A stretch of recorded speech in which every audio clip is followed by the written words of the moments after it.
Olá, que bom que você está aqui comigo mais uma vez.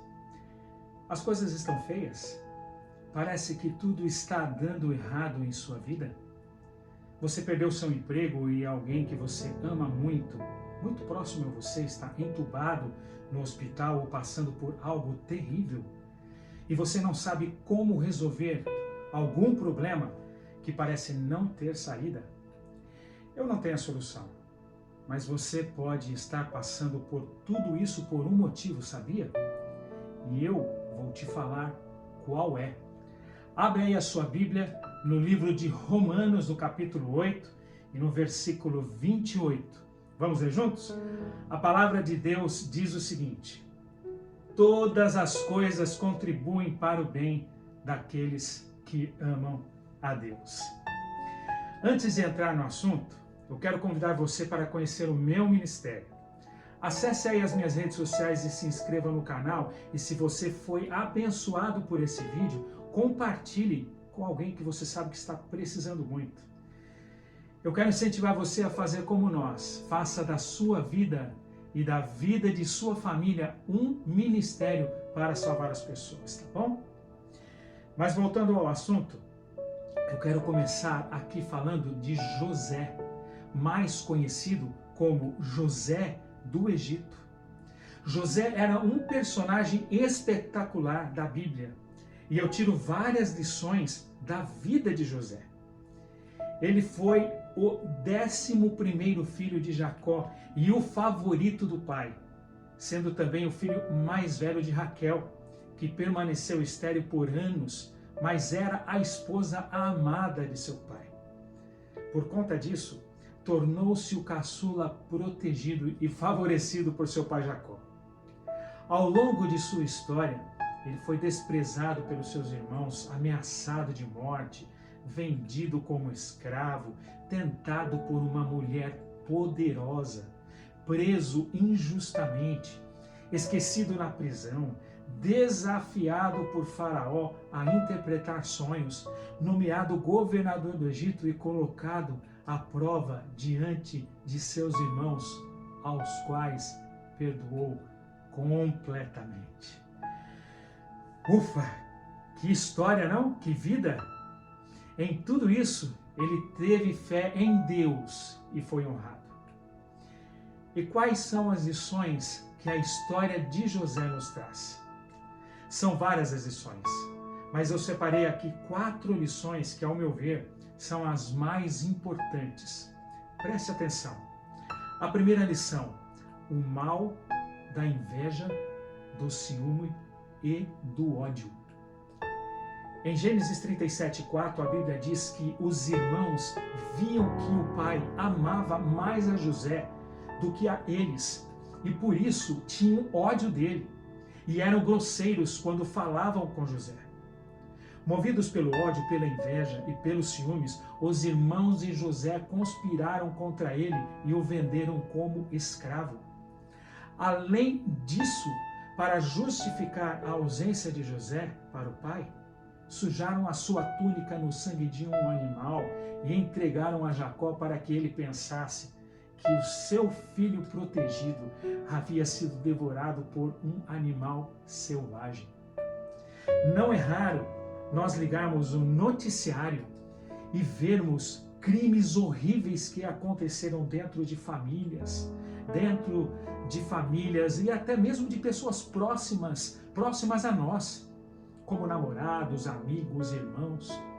Essas brigas que podem levar à morte acontecem por conta destes sentimentos: a inveja, o ciúme, o ódio. Sentimentos que são desenvolvidos no coração e que não agradam ao nosso Deus. A segunda lição que eu aprendi com a história de José é a importância da honestidade. No versículo 21 do capítulo 39, a Bíblia diz: mas o Senhor estava com ele e o abençoou, de modo que ele conquistou a simpatia do carcereiro. Este pôs José como encarregado de todos os outros presos, e era ele quem mandava em tudo o que se fazia na cadeia. o carcereiro não se preocupava com nada do que estava entregue a José, pois o Senhor estava com ele e o abençoava em tudo o que fazia.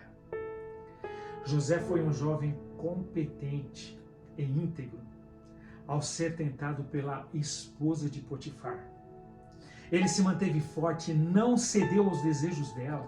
Mesmo assim, foi preso injustamente pela calúnia desta mulher.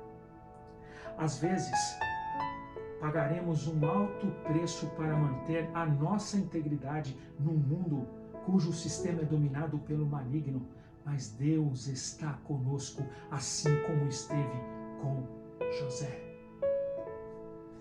O escolhido de Deus para governar o Egito acabou sendo solto graças ao dom que o Senhor lhe deu para interpretar sonhos. Por ter interpretado o sonho de Faraó, sugerindo-lhe ações para prevenir que o Egito não sofresse longos anos de fome, recebeu a seguinte oferta. E esta oferta está descrita em Gênesis 41, no versículo 40. O Faraó disse o seguinte: você vai ficar encarregado do meu palácio e de todo o meu povo, e o meu povo obedecerá às suas ordens. Só eu que terei mais autoridade do que você, pois eu sou o rei. Isso mostra a importância de nos manter firmes. Deus não esquece de nós e é dele que vem a nossa recompensa. Enquanto formos trabalhadores dedicados, esforçados, interessados e honestos, dando o melhor de nós naquilo que fizemos e usando nossos dons e talentos para abençoar as outras pessoas, a tendência é termos êxito em tudo o que fizermos. A terceira lição: o perdão tem poder de restauração. José disse aos seus irmãos: cheguem mais perto de mim, por favor. E eles chegaram. E ele continuou: eu sou o seu irmão José, aquele que vocês venderam a fim de ser trazido para o Egito. Agora não fiquem tristes nem aborrecidos com vocês mesmos por terem me vendido a fim de ser trazido para cá. Foi para salvar vidas que Deus me enviou na frente de vocês. Já em Gênesis 42, 21, os irmãos de José confessaram o mal que o fizeram. 20 anos após vender o irmão como escravo, ainda sentiam remorso pelo que haviam feito a José. Após testar se os seus irmãos estavam verdadeiramente arrependidos, José os perdoou sem qualquer reserva e, além disso, reconheceu a providência divina agindo por meio deles. Nós sempre devemos estar dispostos a perdoar e perceber a providência do nosso Senhor que age em nossas vidas, até mesmo através de situações nada favoráveis. A quarta lição: saber que o nosso propósito importa.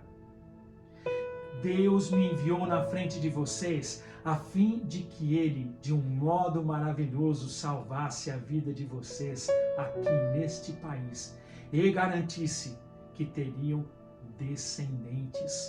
Foi o que José disse aos irmãos. Desde o início da história de José, podemos ver como ele tinha fé e sabia qual era a sua missão: servir a Deus e ao próximo. Isso o manteve firme mesmo nas provações, e ele, que passou por tantas provações, veio a se tornar o segundo homem mais importante do Egito. A história de José mostra que mesmo em situações adversas, devemos dar o nosso melhor. E quando sabemos o nosso propósito e quem está do nosso lado, não temos o que temer. Precisamos aprender a identificar as bênçãos disfarçadas de provações. Eu comecei o tema de hoje com este verso: todas as coisas contribuem para o bem daqueles que amam a Deus. E talvez você deve estar se perguntando: todas as coisas contribuem até quando tudo está dando errado? E eu digo a vocês viram a história de José, quando Deus está com as mãos no negócio, mesmo que pareça estar dando tudo errado, na verdade está dando tudo certo. E isso é a pior coisa para o ser humano entender.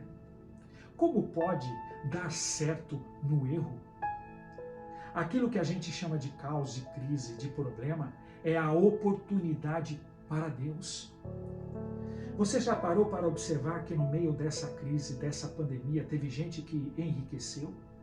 Consegue perceber que aquilo que é mal para mim, às vezes é bênção para outras pessoas? Algumas coisas na nossa vida são resultados de nossas escolhas. Mas existem coisas que acontecem na nossa vida que às vezes são ruins aos nossos olhos, mas que na verdade é o plano perfeito de Deus acontecendo na nossa vida. Esse mal que os nossos olhos veem agora, na verdade só é mal porque a perspectiva de análise é feita por nós e antes da concretização do plano final. Nós olhamos a obra que está sendo feita em nossa vida de uma perspectiva diferente de Deus. Nós olhamos de baixo para cima e desse ângulo esta obra parece feia, mal acabada. Mas quem está fazendo a obra? Deus. Olha de cima para baixo, porque é neste período onde parece que está dando tudo errado que a gente desiste do processo do Senhor. É nesse momento, quando parece que tudo foge do nosso controle, que a gente reclama contra Deus.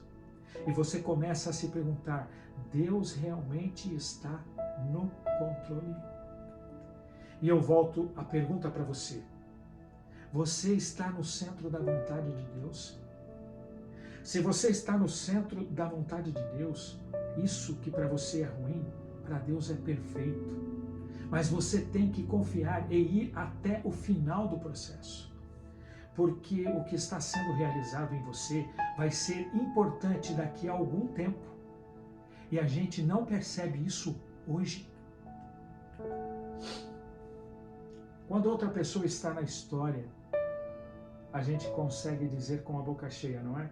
Deus sabe todas as coisas, nós conseguimos dizer: todas as coisas contribuem para o bem daqueles que amam a Deus. Agora, e quando nós é que estamos no meio da fornalha do processo de Deus? Aí a coisa muda de figura, não é? Tudo muda quando nós é que estamos no meio da crise. Nós temos que aprender a dizer para nós mesmos, como José deve ter dito várias vezes para ele mesmo: todas as coisas contribuem para o bem daqueles que amam a Deus. E devemos acreditar nisso. Deus faz o extraordinário em nossa vida. Deus cria situações para nos ensinar. Vocês viram na história de José do Egito. O destino de José era o Egito. José era de Padã Arã, um israelita, filho de Jacó, cheio de irmãos. Ele era o filho preferido do pai. A vida dele já era perfeita. A vida de José era maravilhosa. O pai o preferia e ele ganhava coisas que os outros irmãos não ganhavam. Mas Deus diz a José, num determinado momento: eu tenho algo maravilhoso para você, mas tem um preço para você chegar no lugar da bênção. Porque do jeito que você está, você não vai suportar a bênção. Você precisa ser preparado para receber a bênção. Mas José queria receber a bênção do lugar confortável que ele se encontrava. E nós? Não somos assim também? Na nossa vida tudo está indo bem. Estamos confortáveis. E aí Deus tira num determinado momento, tudo de nós. Tira toda a segurança, tira todo o conforto, tira tudo, e aí a gente entra em desespero. Na verdade, Deus está chacoalhando, está mexendo com tudo à nossa volta, à sua volta. Está modificando todo o cenário para que você não tenha mais conforto de ficar nesse lugar em que você se encontra. Porque o que Deus tem é muito melhor. O que Deus tem é muito maior, infinitamente melhor do que aquela vida medíocre que você estava levando e você acha aquilo maravilhoso. Deus age com propósitos, e propósitos muito mais nobres do que a gente possa imaginar. José queria ser filho de Jacó para sempre. Tudo dele era o melhor. A melhor túnica, a melhor comida, o melhor camelo, um camelo 4.3 turbinado com teto solar, era tudo top na vida de José. José não queria sair do seu lugar, mas Deus diz: vem aqui, que eu vou te levar para um outro lugar. Um lugar de propósitos para você. Mas você vai precisar ser preparado. Deus sabia tudo o que José passaria. Deus sabe de tudo. Não cai uma folha de uma árvore sem que Deus não saiba. O que você chama de crise ou incômodo, Deus chama de tratamento para um bem maior. Deus está sacudindo você, porque aquilo que é confortável para você agora nem se compara com aquilo que Deus tem preparado para você amanhã. Se você ficar no mesmo lugar, você vai perder aquilo que Deus tem preparado para você. Então Deus vai te incomodar, Deus vai tirar peças que para você são importantes. Deus vai mover o tabuleiro da sua vida até o momento em que você resolver se mover em direção daquilo que Deus tem preparado para você. Há 5 anos atrás, quando eu e minha esposa perdemos tudo praticamente no Brasil, a ponto de passarmos até mesmo necessidades, Deus estava movimentando o tabuleiro. Deus estava nos preparando para virmos morar aqui nos Estados Unidos, porque Ele tinha um propósito para nós. Ele tinha algo muito maior para nós aqui. Naqueles dias, nós não entendíamos nada, assim como José não entendeu nada no início. O primeiro propósito, depois de sermos sacudidos, foi mostrado no primeiro ano em que estávamos aqui. Deus nos deu a tarefa, junto com outras poucas pessoas, de montarmos uma igreja de língua portuguesa para atender os brasileiros e portugueses necessitados espiritualmente neste lugar onde moramos. Precisávamos ser sacudidos para sairmos da nossa zona de conforto. Eu disse à minha esposa: se eu ganhasse R$1.000 no Brasil, eu nunca teria saído de lá. E Deus me conhecia, porque nem isso eu estava ganhando. Ele queria me trazer para esse país, para que eu alcançasse algo infinitamente maior. E Ele quer isso para você também. Ele quer te dar algo muito maior do que hoje você tem. Se hoje Ele está te sacudindo, algo tremendo vai acontecer na sua vida. Mas se prepare, porque José era um cara extremamente preparado, estudado, inteligente. Faça como José. Se qualifique para que quando a sua bênção chegar, Deus possa te usar. Quais são os propósitos futuros de Deus para mim nesta terra onde eu estou morando?